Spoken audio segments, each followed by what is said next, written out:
నమస్తే, welcome to BCN news. నా పేరు మానస. ముందుగా ముఖ్యాంశాలు.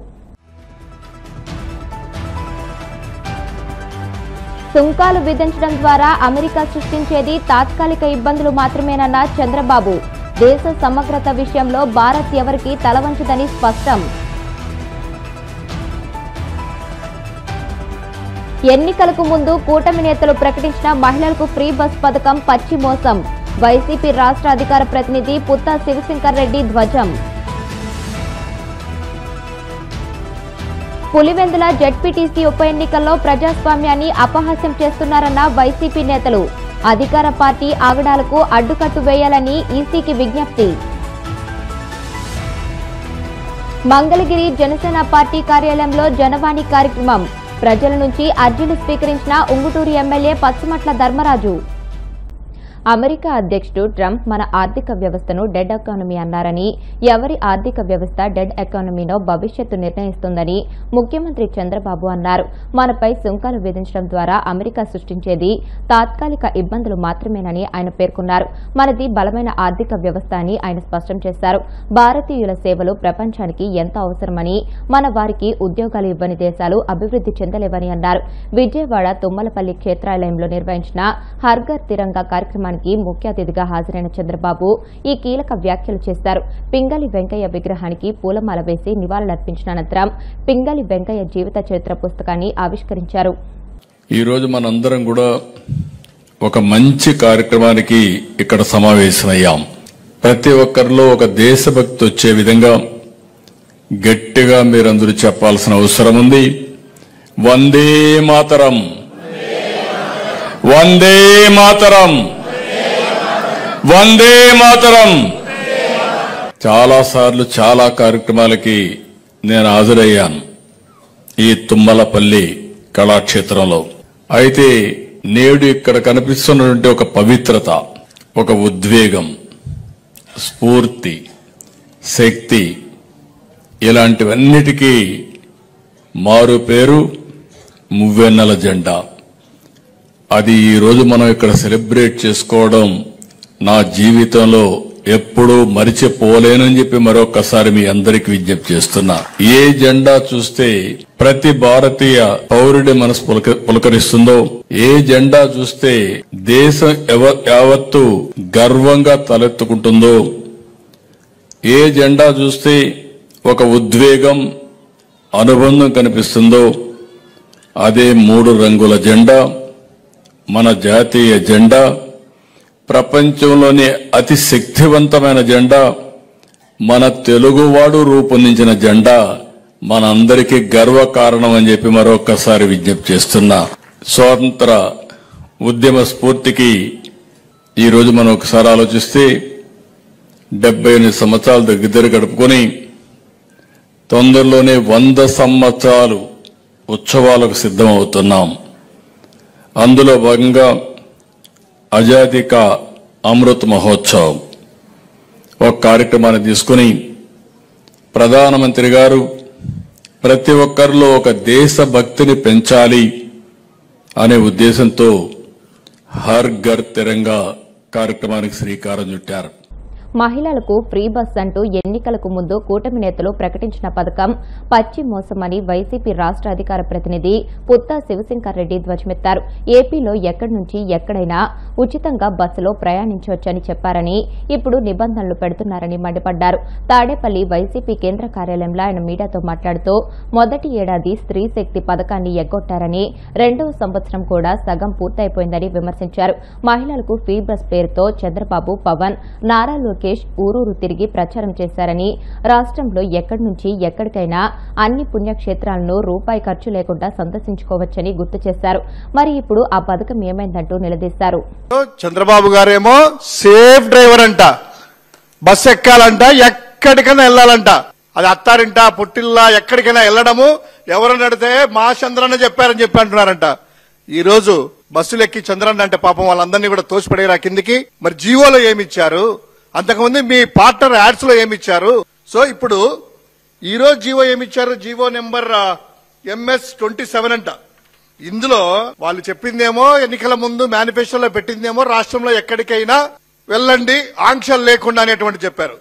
ఈ రోజేమో the schemes can be implemented only in type of services, that is Palle Velugu, ultra Palle Velugu, city ordinary, metro express and express services పెడుతూనే the scheme is not applicable for all non stop services, not applicable to all non stop services and interstate services of any categories and contract carriage services, chartered services and package tours. అంతటితో ఆగారా? ఇంకొక point, implementation of scheme is also not applicable for Saptagiri express, ultra deluxe, super luxury, star liner and all AC products. అంటే AC బస్సుల్లో లేదు. సప్తగిరి కనీసం తిరుపతి నుంచి తిరుమలకి వెళ్లేటువంటి లక్షలాది మంది, వేలాది మంది మహిళలు ఆ వెంకటేశ్వర స్వామి కోసం దర్శించడానికి వెళ్లే ఆ భక్తులకు కూడా తిరుపతి నుంచి తిరుమలకు కూడా లేదంట, ఫ్రీ కాదంట. చెప్పింది ఏంది? తిరుమలకి వెళ్ళొచ్చు, అక్కడికి వెళ్ళొచ్చు అని చెప్పారు కదా. సో ఇది ఇప్పుడు వీళ్ళు చెప్పినటువంటి ఈ పల్లె Velugu, ultra Palle Velugu, city ordinary, metro express, express services కదా. ఈ 5లో మెట్రో ఎక్స్ప్రెస్, సిటీ ఆర్డినరీ ఇవి తిరిగేది ఓన్లీ విశాఖపట్నం, విజయవాడ ప్రాంతాల్లో. ఆ మెట్రోలో ఏదైతే సిటీలో ఉన్నాయో ఈ 2 ప్రాంతాల్లో మాత్రమే అవి తిరుగుతాయి. అది కూడా 50 కిలోమీటర్లు విత్ ఇన్ 50 కిలోమీటర్స్ రేడియస్. ఇంకా పల్లె వెలుగు, అల్ట్రా పల్లె వెలుగు ఇవి కూడా 50 కిలోమీటర్ల దూరంలో నడిచేటివే. మండల హెడ్ క్వార్టర్స్ లో కానీ, నియోజకవర్గ హెడ్ క్వార్టర్స్ నుంచి ఇక్కడికి కానీ తిరిగేటివే, లేదా కాన్స్టిట్యున్సీ నుంచి డిస్ట్రిక్ట్ హెడ్ క్వార్టర్లకు 20-25-30 కిలోమీటర్లు. ఇక మిగతాది ఎక్స్ప్రెస్ సర్వీసెస్, అది నాకు తెలిసి జిల్లాకు విత్ ఇన్ డిస్ట్రిక్ట్ అనుకుంటాను. ఆ జిల్లాలో కూడా 1-2 సర్వీసెస్ ఉంటాయి ఎక్స్ప్రెస్ బస్సులు కూడాను. ఇంకా మిగతా వాటిలో నాన్ స్టాప్ సర్వీసెస్ కు లేదంట, అదేవిధంగా అంతర్రాష్ట్ర సర్వీసెస్ కు లేవంట, కాంట్రాక్ట్ బస్సులకు లేవంట, ప్యాకేజ్ బస్సులకు లేవంట, సప్తగిరి ఎక్స్ప్రెస్ కు లేవంట, అల్ట్రా డీలక్స్ కు లేవంట, సూపర్ లగ్జరీ బస్సుకు లేవంట, స్టార్ లైనర్ లేవంట, అమరావతి బస్సులు లేవంట, గరుడా బస్సులకు లేవంట, వెనిలా బస్సుకు లేవంట. ఇన్ని బస్సులు ఉన్నాయి కదా, వీటన్నింటికి లేదు తూచ్ అంట. ఒకటి అడుగుతున్నాను ఇక్కడ, అయ్యా మంత్రి గారు, మీ యాడ్ ప్రకారము ఈరోజు మీ అడ్వర్టైజ్మెంట్ ప్రకారము, మీ చంద్రబాబు ఇచ్చిన మాట ప్రకారము మీరు పుణ్యక్షేత్రాలు అన్నారు కదా, ఒక శ్రీకాకుళం వాళ్ళు పాపం ఎదురు చూస్తా ఉన్నారు కదా 15 నెలల నుంచి ఇంకా ఇస్తారని. డిస్ట్రిక్ట్ ఓటేసుకుందాం, మీరు అన్నట్టు ఎక్స్ప్రెస్ బస్సులు ఉన్నాయనుకుందాం. ఆ ఎక్స్ప్రెస్ శ్రీకాకుళం ఎక్కి విజయనగరం దిగాల, విజయనగరం ఎక్కి విశాఖపట్నం దిగాల, విశాఖపట్నం ఎక్కి ఇంకో బస్సు అనకాపల్లి దిగాలి, అనకాపల్లి ఇంకో బస్సు తుని దిగాలి, తునిలో ఎక్కి మళ్ళీ రాజమండ్రి దిగాలి. ఏ పథకమని మీరు ఎగరగొట్టడము, సక్రమంగా అమలు చేయకపోవడము, జగన్ గారి మీద ఉసుర్లు, జగన్ గారి మీద ఏడుపులు. ఎవరు చెప్పారు ఈ పథకం? ఇది కూడా కాపీ పేస్టే కదా, సొంతంగా వచ్చిన ఆలోచన కాదు కదా. ఆ కర్ణాటక, తెలంగాణలో వాళ్ళు పెట్టిన పథకాన్ని మీరు పెట్టుకొని దానిని సక్రమంగా అమలు చేస్తున్నారా? అది లేదు. అమ్మ ఒడి లేదు, సక్రమంగా అమలు చేసేటువంటి లేదు, తర్వాత నిరుద్యోగ భృతి లేదు. ఇవన్నీ కూడాను నిట్ట నిలువున ప్రజలను మోసం చేయడం కాక ఇంకేంటి అనేటువంటిది ఒంటిమిట్ట పులివెందుల్లో జెడ్పీటీసీ ఎన్నికలను నిర్వీర్యం చేసి ఎన్నికల వ్యవస్థ కళ్లకు గంతలు కట్టి కూటమి ప్రభుత్వం అపహాస్యం చేస్తుందని వైసీపీ ఆగ్రహం వ్యక్తం చేసింది. అధికార పార్టీ ఆగడాలు, వారికి వత్తాసు పలుకుతున్న అధికార యంత్రాంగం తీరుపై తగిన చర్యలు తీసుకోవాలని కోరుతూ వైసీపీ నేతలు విజయవాడలోని రాష్ట్ర ఎన్నికల అధికారికి విజ్ఞప్తి చేశారు. అనంతరం మీడియాతో మాట్లాడుతూ పులివెందుల, ఒంటిమిట్ట జెడ్పీటీసీ ఉప ఎన్నికల్లో అధికార పార్టీ వ్యవహరిస్తున్న తీరు దేశంలో మరే రాష్ట్రంలోనూ లేనంతగా దిగజారిపోయిందని ఆక్షేపించారు. ఒకవైపు వైసీపీ నేతలపై దాడులు, అక్రమ కేసులు, అరెస్టులకు పాల్పడుతూ మరోవైపు అధికార పార్టీ నేతలు యథేచ్ఛగా డబ్బు పంపిణీ చేస్తున్న రెవెన్యూ, పోలీస్ వ్యవస్థలు చూస్తూ ఉన్నాయని మండిపడ్డారు. ప్రత్యేక అధికారి గారికి, కమిషనర్ గారికి వివరించడం జరిగింది. అంటే ఎంత వింత పోకడలంటే పొద్దున్నే నిన్న ఉదయం నుంచే ఎన్నికల యంత్రాంగం కొత్తపల్లి, నల్గొండవారిపల్లి, అట్లాగే ఎర్రిపల్లి, నల్లపురెడ్డిపల్లి ఈ గ్రామాల్లో నిన్న జరుగుతుంది. నిన్న జరిగిన తంతు ఏంటంటే, ఓ పక్కన ఓటర్ల గుర్తింపు అంటే ఓటర్ స్లిప్ని, అంటే వారి సీరియల్ నెంబర్ ఎంత, వారు ఏ పోలింగ్ స్టేషన్కి వెళ్ళాలి, అంటే ఏ ఊరు, వేరే ఊర్లు మార్చేశారు కదా, వేరే ఊర్లకి మార్చేసిన దాని మీద ఏ ఊరు వెళ్ళాలి, ఏ ఊర్లో పోలింగ్ కేంద్రం ఎక్కడ, వీరి సీరియల్ నెంబర్ ఎంత ఇట్లాంటివన్నీ కూడా ఎన్నికల ఓటర్ స్లిప్ని పంచిపెట్టు వెళ్తుంటే కనీసం అంటే వారికి వీరికి గ్యాప్ కూడా లేకుండా, కనీసం 10 ఇళ్ళు ఒక బజారు కూడా ఖాళీ లేకుండా వీరి వెనకాలే అవి వసూలు చేసుకుంటా బయలుదేరుతున్నారు తెలుగుదేశం వాళ్ళు. ముందుగా ఓటుకి 10,000 రూపాయలు చొప్పున ఓటర్కి ఆశ చూపిస్తున్నారు. ఎవరైనా వెళ్ళినా వెళ్ళి అక్కడికి వెళ్ళిన తర్వాత లైన్లో నుంచి ఉంటే ఆడొచ్చి కొడతాడో ఈడొచ్చి పొడుస్తాడో. జనసేన పార్టీ ఎమ్మెల్యేలు జనవాణి కార్యక్రమంలో పాల్గొని రాష్ట్రంలోని పలు ప్రాంతాల నుండి వచ్చిన ప్రజల సమస్యలకు సంబంధించి అర్జీలు స్వీకరిస్తున్నారు. అనంతరం వాటిని అధినేత దృష్టికి తీసుకువెళ్లి పరిష్కరిస్తామని హామీ ఇస్తున్నారు. ఈ నేపథ్యంలో మంగళగిరి జనసేన పార్టీ కేంద్ర కార్యాలయంలో నిర్వహించిన జనవాణి కార్యక్రమంలో పలు ప్రాంతాల నుంచి వచ్చిన ప్రజల నుంచి ఉంగుటూరు ఎమ్మెల్యే పచ్చమట్ల ధర్మరాజు అర్జీలు స్వీకరించారు. పలు సమస్యలపై తక్షణం సంబంధిత అధికారులతో మాట్లాడి పరిష్కార మార్గాలు చూపారు.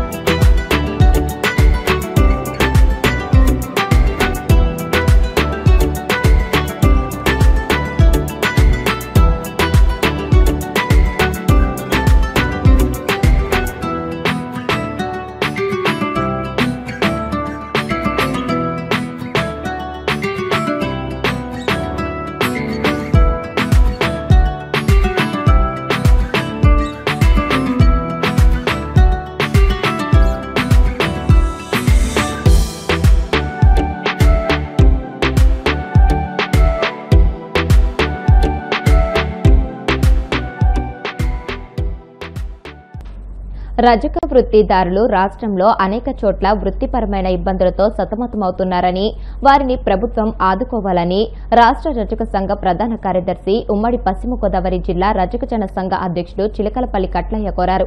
ఉభయ గోదావరి జిల్లాల నుంచి వచ్చిన రజక వృత్తిదారులు వారి సమస్యలను ఉమ్మడి జిల్లా రజక సంఘం నాయకులకు తెలియజేశారు. ఈ సందర్భంగా కట్లయ్య మాట్లాడుతూ రాష్ట్రంలో సుమారు 32,000 పంచాయతీలు ఉండగా కనీసం 5% చెరువులను రజక వృత్తిదారులకు ప్రభుత్వ ఆదేశాల ప్రకారం కేటాయించకపోవడం శోచనీయమని అన్నారు. అనంతరం సరిపల్లె, గణపవరం గ్రామాల నూతన కార్యవర్గాన్ని కట్లయ్య అధ్యక్షతన ఎన్నుకున్నారు. అధ్యక్షులుగా గుమ్మడి నరసింహమూర్తి, ఉపాధ్యక్షులుగా గుమ్మడి శ్రీనివాసరావు, శివరాంబాబు, కార్యదర్శిగా బుద్దార పుల్లయ్య, సలహా సభ్యులుగా సిలబస్ కొండయ్య, గుమ్మడి ఆంజనేయులు, జొన్నాడ పెద్దిరాజు, బర్నికాపులు రాజేష్లను ఎన్నుకున్నారు. అనేక చోట్ల రజకులకు వృత్తిపరమైన చెరువులను కేటాయించక చాలా బాధలు పడుతున్నారు. ఆంధ్ర రాష్ట్రంలో సుమారు 32,000 గ్రామ పంచాయతీలు ఉన్నాయి. దాంట్లో 10% కూడా రజక వృత్తిదారులకు చెరువులు ఇవ్వనందువల్ల అనేక చోట్ల రజకులు నిరుత్సాహంతో ఉన్నారు. 25 లక్షల మంది రజక వృత్తిదారులు ఉన్నారు. అనేక చోట్ల 1982లో కట్టించిన ధోబీఘాట్లో విశ్రాంతి భవనాలు కూడా శిథిలమైపోయి పనికిరాని పరిస్థితుల్లో ఉన్నాయి. ఇదే విషయాన్ని మేము అప్పటి తెలుగుదేశం ప్రభుత్వంలో రాష్ట్ర సంఘం ద్వారా కూడా వినతి పత్రం అందజేశాం. మా వినతి పత్రం ఆధారంగా అదేవిధంగా అనేక రజక సంఘాలు ఇచ్చిన రిప్రజెంటేషన్ మేరకు రాష్ట్ర ప్రభుత్వం జీవో రిలీజ్ చేయడం జరిగింది. ఆ జీవోలో విశ్రాంతి భవనాల మరమ్మతులకు 3 లక్షలు, అదేవిధంగా ధోబీఘాట్స్కి 10 లక్షలు ఇస్తూ జీవో ఇచ్చింది.